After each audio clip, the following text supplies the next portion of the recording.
이 시간에 우리 하나님의 말씀 받습니다. 오늘 우리들에게 주시는 하나님의 말씀은 로마서 8장 18절 말씀입니다. 이 살아계신 하나님의 말씀을 제가 받들어 읽습니다. 생각하건대 현재의 고난은 장차 우리에게 나타날 영광과 비교할 수 없도다. 아멘. 날이 많이 춥습니다. 하나님의 은혜 안에 한 주간 평안하셨습니까? 이 시간 하나님의 은혜와 사랑과 축복하심이 우리 모두에게 임하기를 주님의 이름으로 축복합니다. 아멘. 우리 앞뒤 옆 사람이랑 사랑의 인사 나눠주시기 바랍니다. 한 주간 평안하셨습니까? 주님의 이름으로 사랑하고 축복합니다. 주님의 이름으로 사랑하고 축복합니다.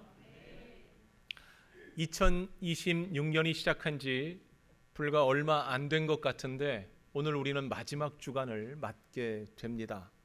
얼마나 빨리 지나가는지 이제 이번 주 지나고 나면 2월 달입니다. 작년 같은 경우는 1월 달에 우리가 설이 있었죠. 구정이 있었습니다. 그래서 더 빨리 느껴졌는데 정말 와, 이거 시간 너무 빠르다 싶을 정도입니다. 특별히 오늘은 교회역적으로요, 주현절 하나님께서 예수 그리스도를 통해서 세상에 드러낸 그러한 절기를 기억하는 주간이죠. 주현절 벌써 셋째 주간이기도 합니다. 곧 예수 그리스도를 통해서 하나님은 어떤 분이신지, 그리고 어떤 일을 하시는지, 그리고 어떤 삶을 우리에게 요구하고 있는지를 말씀해 주시며 그것을 우리가 기억하는 주간이라는 거죠. 여러분, 하나님은 우리의 인생 가운데 일하고 계십니다. 믿으십니까? 하나님께서 일하고 계시는 것을 우리가 다시 한번 기억하는 그런 하루가 되어지기를 저는 소망합니다. 특별히 오늘은 우리가 하나님의 말씀을 좀 나눌 때 우리 인생 가운데 어떻게 하나님이 펼쳐질 수 있도록 하나님이 일하실까, 이런 기대감이 있기를 바랍니다. 그래서 저는요, 하나님이 일하셨던 한 성경의 인물 두 여인의 삶을 우리가 한번 살펴보면서 우리 인생 가운데도 하나님께서 어떻게 일하여 주실까, 이런 놀라운 은혜와 복이 넘쳐나기를 주님의 이름으로 축복합니다. 오늘 우리가 나눌 내용에는 두 명의 여인이 등장합니다. 그 여인은 나오미와 한나이죠. 룻기 1장은요, 이렇게 서두를 시작하고 있습니다. 사사들이 치리하던 때다라고 말이죠. 사사시대라는 말이죠. 사사시대라는 말 그대로 뭡니까? 사사들이 다스리고 있었다라는 것을 말해주고 있는 겁니다. 그런데 성경을 우리가 들여다보면요, 사사시대의 가장 큰 특징이 뭐냐라고 말하면요, 아주 반복되는 혼란, 반복되는 죄악이 있었다라는 게 사사시대의 특징입니다. 성경은 이 사사시대를요 아주 간단하게 요약해 놓고 있습니다. 사사기 마지막 장 21장 25절의 기록을 보면요, 이렇게 결론 내리고 있습니다. 우리 같이 읽겠습니다. 그때 이스라엘의 왕이 없으므로 사람이 각기 자기의 소견에 옳은 대로 행하였더라. 왕이 없었기 때문에 자기의 소견에 옳은 대로 행했다, 이런 얘기를 마지막으로 결론 짓고 있습니다. 그렇다면 정말 이스라엘의 왕이 없어서 이런 혼란과 죄악이 반복되었다라고 말하고 있는 걸까요? 사실 그렇지 않습니다. 무슨 말입니까? 이스라엘의 왕은 하나님이십니다. 이스라엘의 왕은 하나님이셨습니다. 그 어떤 시대를 막론하고 하나님은 왕으로 그들을 다스리고 통치하셨으며 선한 길로 인도해 주셨습니다. 그런데 문제는 뭡니까? 하나님의 그 통치, 그 하나님의 다스림, 다시 말씀드리면 하나님을 왕으로 그들이 섬기지 않았다라는 말입니다. 분명 하나님께서 이스라엘 통치하셨건만 그들은 하나님의 통치를 거부하였습니다. 왕으로 인정하지 않았습니다. 하나님의 말씀을 귀담아 듣고 행하지 않았다라는 걸 말해주고 있는 거죠. 저는 이 점에서 사사시대와 오늘날 시대가 너무 닮았다라는 생각이 듭니다. 왜 그렇습니까? 그때나 지금도요, 하나님을 거부하지 않습니다. 하지만 하나님 없이도 살 수 있다고 말하는 많은 사람들이 너무나도 많기 때문입니다. 여러분은 어떻게 생각하십니까? 하나님이 통치하고 계시고 하나님이 말씀하시면 하나님 역사하신다는 걸 우리가 믿는데도 하나님을 인정하지 않는 사람들이 많다라는 거. 하나님을 믿으면요, 기도하지 않을 수 없어요. 하나님을 믿으면요, 하나님의 전에 나와서 예배의 자리, 섬김의 자리, 하나님의 우리에게 주는 사명의 자리를 우리가 거부할 수 없다라는 겁니다. 그런데 많은 사람들이 하나님 없이도 살 수 있다라고 믿고 살아갑니다. 그러니까 하나님의 말씀에 귀 기울이지 않는다는 거죠. 또 어떻습니까? 하나님을 믿는다고 말은 하지만 삶의 결정적인 부분에서 무언가 결정해야 되는 그 마지막 순간에서 하나님을 배제하고 있더라는 말입니다. 하나님의 뜻과는 상관없이 내 가치, 내 유익, 내 경험, 내 촉, 이걸 더 중시하더라는 거죠. 그런 부분에서 오늘 우리가 나눌 나오미의 가정은요, 아주 대표적으로 이 모습을 잘 보여주는 가정이었습니다.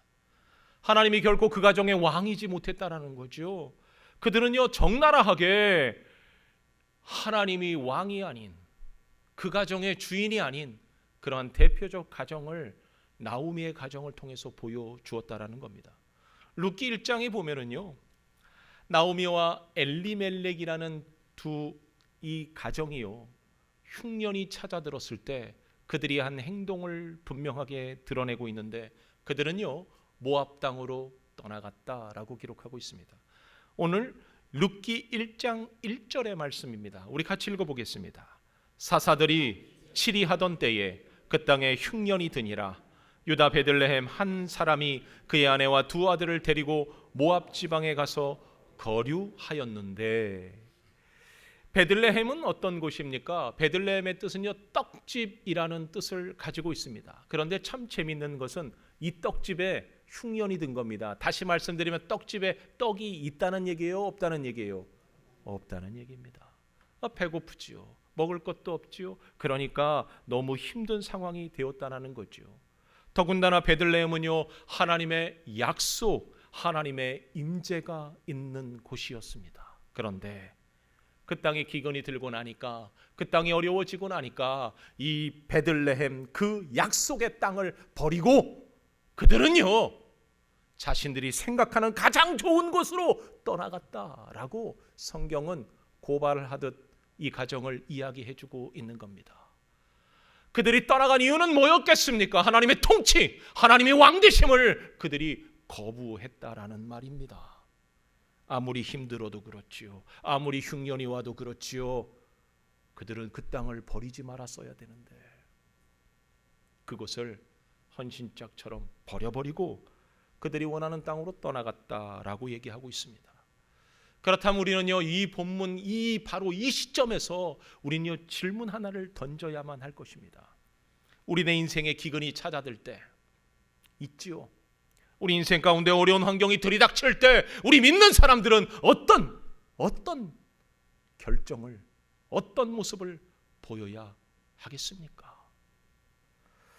여러분, 우리가 한번 곰곰이 생각해 볼 필요가 있습니다. 누누이 말씀드리지만요, 신앙은 해석입니다. 신앙은 뭐라고요? 해석이다. 내 인생 가운데 그 신앙을 내가 어떻게 해석하느냐에 따라 바른 신앙생활 하는 사람들도 있고요, 잘못 해석하는 사람들은 잘못된 신앙인으로 살아갈 수도 있으며, 그 해석을 통하여 내가 건강한 신앙인으로 이 땅을 살아낼 수 있기 때문에 우리는요, 이 해석을 잘 해야 합니다. 그렇다면 여러분 인생에 기근이 찾아들었어요, 어려움이 찾아들었어요, 환난이 찾아들었어요, 큰 풍랑이 찾아들었어요. 그러면 우리는 어떻게 해야 하는 것이 맞는 겁니까? 어떻게 해야 합니까? 약속을 믿고 그 자리에 앉아서 주구장창 하나님이 일하실 때까지 기다려야 되는 거, 그게 맞는 겁니까?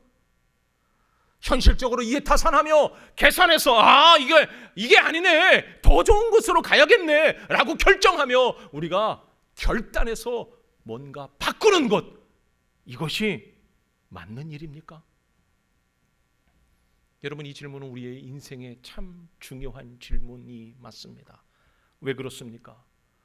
머문다는 것도, 때로는 떠난다는 것도 인생의 전환점, 터닝 포인트가 반드시 우리 인생 가운데 되기 때문에 우리는요, 이 질문 앞에 나를 정확하게 세워볼 필요가 있더라는 거지요. 물론 무조건 머무른다는 거, 이것이 무조건 신앙적으로 좋다고 말할 수 없습니다. 왜요? 오히려 그 결정 때문에 더 어려운 일, 더 큰 위협이 우리의 인생, 우리의 가정을 망가뜨릴 수도 있기 때문입니다. 하지만 우리가 신앙인이라면 분명히 행해야 하는 것 중에 우리가 떠나야 할 때와 머물러야 할 때 분명한 기준이 결정 가운데 있어야지만이 된다라는 겁니다. 그것이 상황이거나 경험이거나 내 촉이거나 내 가치여서는 안 될 것이라는 걸 우리는 분명히 알아야 할 것입니다. 오직 우리의 삶의 결정은 무엇이 기준이 되어야 합니까? 하나님의 말씀입니다. 하나님의 뜻, 하나님의 섭리 안에 우리의 삶의 모든 것을 결정할 때 그것이 기준이 되어야 합니다. 우리가 얼마나 하나님을 인정하고 있는지 우리는 그 모습을 통하여 우리의 삶 가운데 하나님이 하나님됨을 분명히 드러나게 될 것입니다.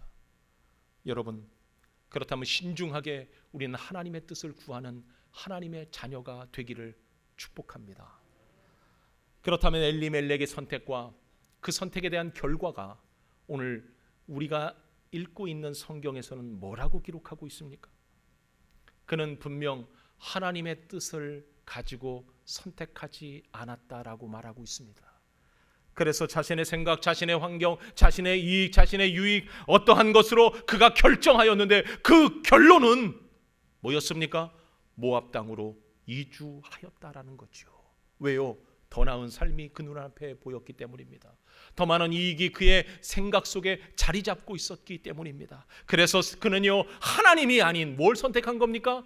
세상을 선택하였다라고 말해주고 있습니다. 여러분, 그렇다면 결론은 뭔가요? 그래서 그런 건가요?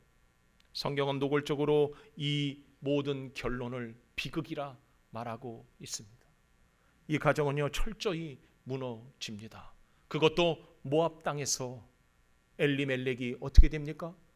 죽임을 당합니다. 왜 죽었는지도 정확하게 모르게 그는 죽고요, 두 아들을 어떻게 됩니까? 동일하게 죽임을 당합니다. 결론은 뭐예요? 남자들은 다 죽고요, 과부 셋만 살아남게 되는데 이 과부는요, 모든 것을 잃은, 아무 힘도 없고 아무 배경도 없고 뭐 할 수 있는 결정권도 없는 과부 셋만 덩그러니 남아버렸다라고 그들의 삶의 모든 결론을 내려놓고 있습니다. 이런 결론에 대해서 신앙인들 한마디씩 던지지요, 거들지요. 거봐라, 신앙생활 똑바로 못하니까 그렇게 된 거야, 하나님을 배제하니까 어쩔 수 없이 저런 재앙이 내렸어 라고 말들 할 수 있을 겁니다.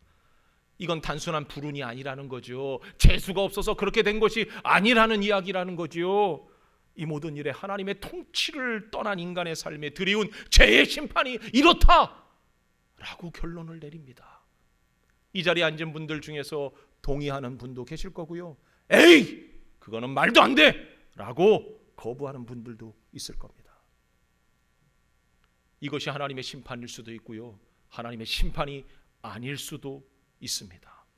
그러나 하나님께서는요, 분명히 믿는 자들에게 보이는 분명한 하나님의 뜻이 있다라는 걸 우리는 잊지 말아야 합니다. 하나님은요, 베들레헴만 계시는 하나님이 아니십니다. 모압에도 하나님은 계십니다. 여러분 믿으십니까? 하나님은 어디에서도 역사하십니다. 하나님은 하나님의 백성이 있는 그곳에 하나님은 철저하게 일하고 계십니다. 분명 하나님은 하나님을 아버지라 부르는 모든 자에게, 하나님의 자녀들에게 모든 것을 말씀하시는데 그것이 뭡니까? 하나님은 하나님이 약속하신 자리, 하나님의 약속하신 섭리가 분명히 하나님의 자녀들 가운데 있다라는 것을 우리에게 말해주고 있다라는 겁니다. 무슨 말입니까?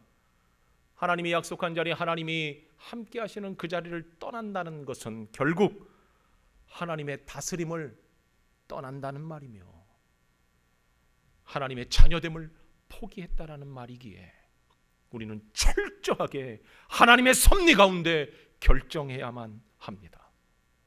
이것을 잘 드러내는 이야기가 창세기 3장의 이야기입니다. 여러분, 아담과 하와의 이야기를 들여다보면 이 이야기를 잘 말해줍니다.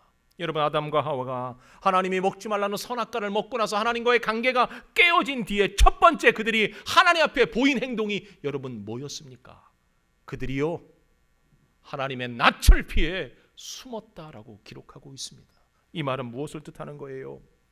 하나님의 말씀에 불순종한 하나님의 자녀들이 하나님과의 관계가 깨어진 다음에 첫 번째 한 행동은 하나님의 통치, 하나님의 그 다스림을 거부했다라는 걸 성경은 노골적으로 우리에게 가르쳐주고 있는 겁니다.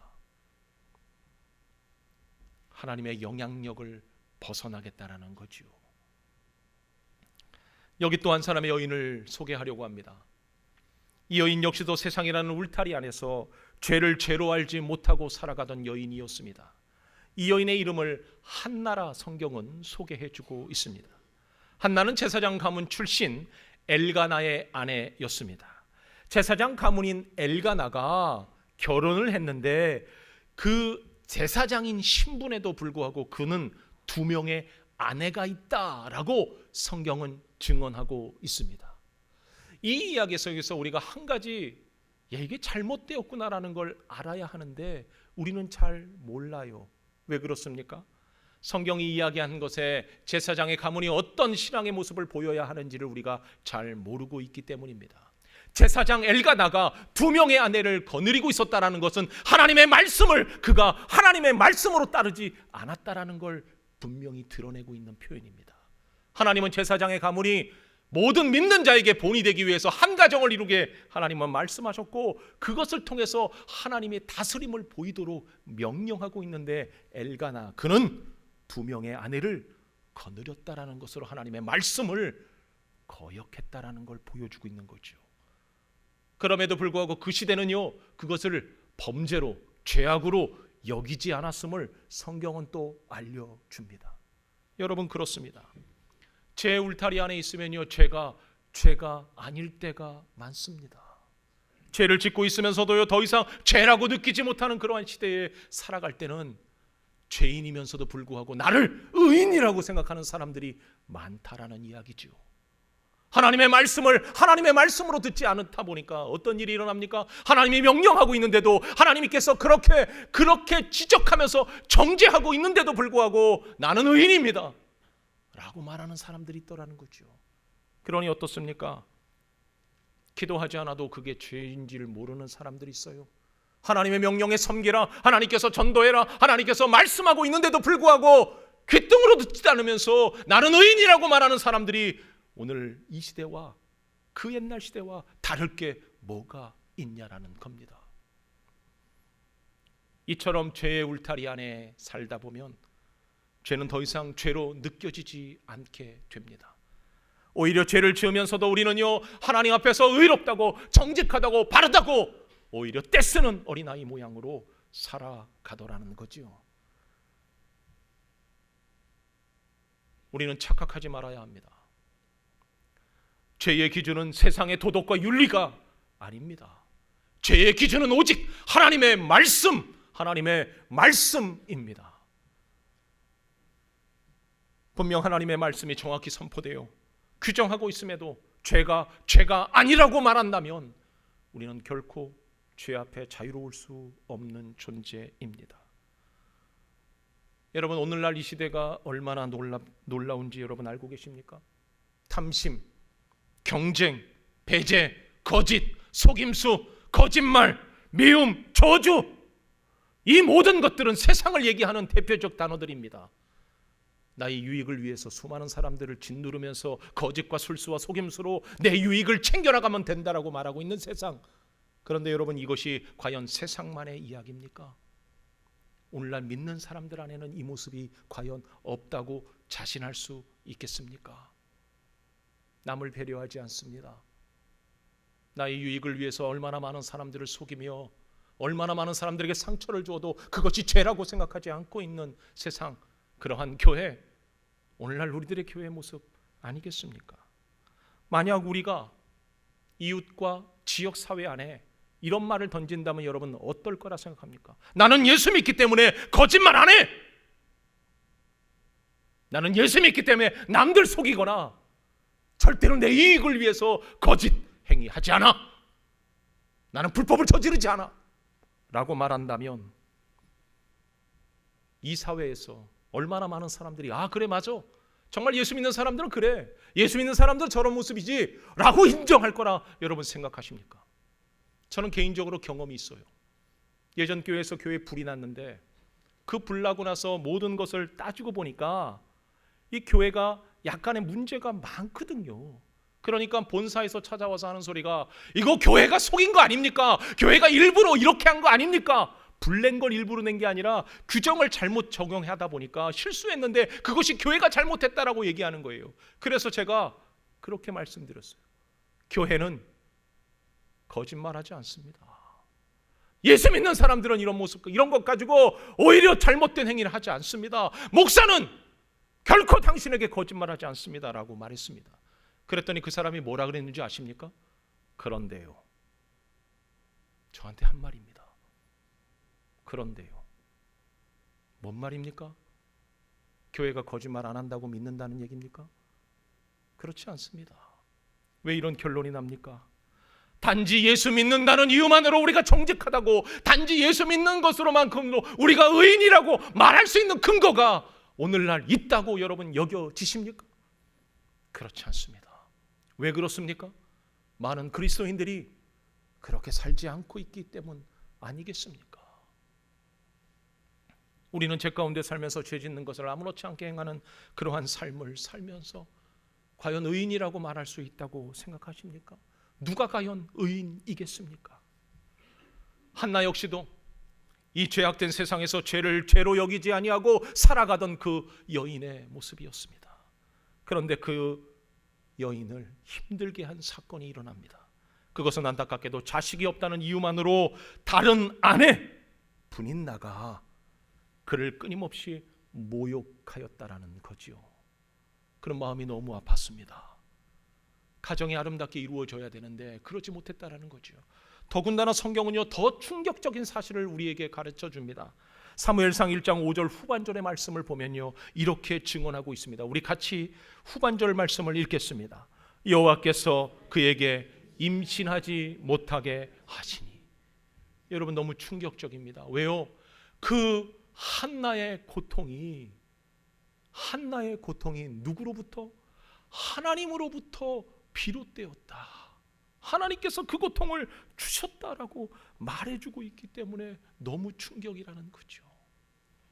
여러분, 그렇다면 우리는 이 부분에 집중해야 합니다. 왜요? 우리의 인생에서 가장 중요한 이야기, 가장 귀담아 듣고 가장 집중해야 될 이야기, 바로 고난이 여기에서 등장하기 시작했기 때문입니다. 여러분 그렇지 않습니까? 우리 인생 가운데 우리는요 고난을 통해서 인생을 다시 경험하게 됩니다. 고난을 통해서 우리는요 새로운 것들을 결정하게 됩니다. 그래서 우리는 고난에 집중할 수밖에 없다라는 거죠. 어떤 사람에게는요 고난이 걸림돌이 되기도 하지만 어떤 사람에게는 고난이 디딤돌 되는 일들도 일어나기 때문에 우리는 이 고난에 집중해야 한다는 겁니다. 더군다나 하나님께서는요 이 고난을 통해서 우리에게 말씀하십니다. 이 고난을 통해서 하나님은요 하나님의 사람들을 바꿔 가시더라는 거죠. 분명 하나님께서 이 고난, 어려움, 절망이라는 것을 단순히 심판의 도구로만 사용하는 것이 아니라 인간의 회복을 이끄시며 역경을 통해서 하나님은 하나님의 선한 길로 인도하시는 바로 도구로 사용하고 있다라는 겁니다. 하나님께서는 이 두 여인에게 환난과 어려움, 바로 고통을 주셨지만 하나님은 결코 나오미와 한나를 포기하지 않으셨습니다. 단순히 심판으로만 그들을 고난 가운데 머물게 하지 않았습니다. 이들에게 이 고난을 통해서 죄에서 돌아올 기회를 주셨다라고 성경은 우리에게 가르치고 있습니다. 나오미, 그녀는 분명 모든 것을 잃은 고통에 빠진 여인이었습니다. 나오미 모든 것을 괴로워했지만, 모든 것을 잃고 괴로워했지만 그는요 하나님의 그 섭리 가운데 돌이켜 베들레헴으로 다시 돌아오게 만드셨습니다. 그렇다면 이 귀향은 실패가 아니라는 거죠. 이 귀향은 회복의 기회, 회복의 시작이었던 겁니다. 하나님께서는 돌아온 나오미에게 결단을 요구하시고 그 결단을 기뻐하십니다. 하나님께서 그 결단으로 뭘 이루십니까? 회복된 나오미는 그의 이방 며느리 룻을 통하여 온전한 회복을 이루어 주십니다. 여러분, 나오미의 며느리가요, 누가 됩니까? 다윗 조상인 보아스, 다윗의 계보에 들어가는 역사가 일어나며 메시아의 계보에 그 여인이 들어가는 역사를 하나님은 이 고난을 통해서 만들어 내십니다. 한나 역시도 고난 가운데서 하나님에게 나아가도록 하나님은 인도하십니다. 자기 속마음에 있었던 그 아픔, 그 어려움을 하나님 앞에 다 쏟아놓게 하시고 하나님은 그 기도를 들어 응답하십니다. 그 응답이 뭐였습니까? 아들 사무엘을 주셨다라는 겁니다. 여러분, 사무엘을 주셨다는 것으로 응답이라고 생각하면 안 됩니다. 왜요? 사무엘은 이스라엘 역사상 가장 위대한 하나님의 도구요, 한 시대를 바꾼 가장 위대한 지도자였기 때문입니다. 사랑하는 성도 여러분, 고난은 결코 하나님이 버리셨다는 증거가 아닙니다. 고난은 결코 하나님께서 다시 우리를 부르셔서 하나님의 사람으로 회복하시며 하나님의 일을 이루어가는 도구라는 걸 성경은 우리에게 가르치고 있더라는 겁니다. 그렇다면 이것은 신호입니다. 어떤 신호요? 하나님의 아름다운 섭리를 이루시는 신호요. 이것은 증거입니다. 무엇에 대한 복을 알리는 증거, 그것이 고난 맞습니다. 우리네 인생이 얼마나 힘들고 어렵습니까? 그래서 우리는요, 고난을 원하지 않습니다. 고통을 원하지 않습니다. 분란, 어려움, 그 힘듦을 원하지 않습니다. 그래서 고통이 제발 오지 않기를 간절히 바라며 하나님 고통만은 피하게 해달라고 기도할지 모르겠지만 하나님은 고통을 통하여 우리를 다듬어 가십니다. 우리를 만들어 가십니다. 외면하고 싶은 마음이 우리의 동일한 마음이겠지만 하나님은요, 그 고난을 통하여 하나님의 사람들을, 하나님을, 영광을 나타내도록 그렇게 만들어 가시더라는 거죠. 여러분, 성경에 나와 있는 모든 믿음의 선진들을 보십시오. 다윗, 요셉, 노아, 사도 바울, 심지어 예수님마저도 그 고난을 이겨내신 놀라운 분들입니다. 그때 하나님은요, 그 고난을 통하여 하나님이 하나님 되는 영광을 이루어 내셨습니다. 이 땅의 교회의 역사를 들여다보십시오. 얼마나 많은 박해가 있었고 얼마나 많은 희생이 뒤따랐습니까? 그럼에도 불구하고 여러분, 교회는 그 박해 속에서 엄청난 부흥을 이루었다는 거 우리가 알고 있지 않습니까? 그렇다면 우리는요, 이 고난을 달리 봐야 합니다. 오늘 본문은 우리에게 고난에 대해서 이렇게 선언하고 있습니다. 로마서 8장 18절, 이 말씀을 우리 같이 읽겠습니다. 생각하건대 현재의 고난은 장차 우리에게 나타날 영광과 비교할 수 없도다. 우리의 고난은 장차 우리에게 나타날 영광과 비교할 수 없도다. 고난 자체가 아름답거나 숭고한 것은 결코 아닐 겁니다.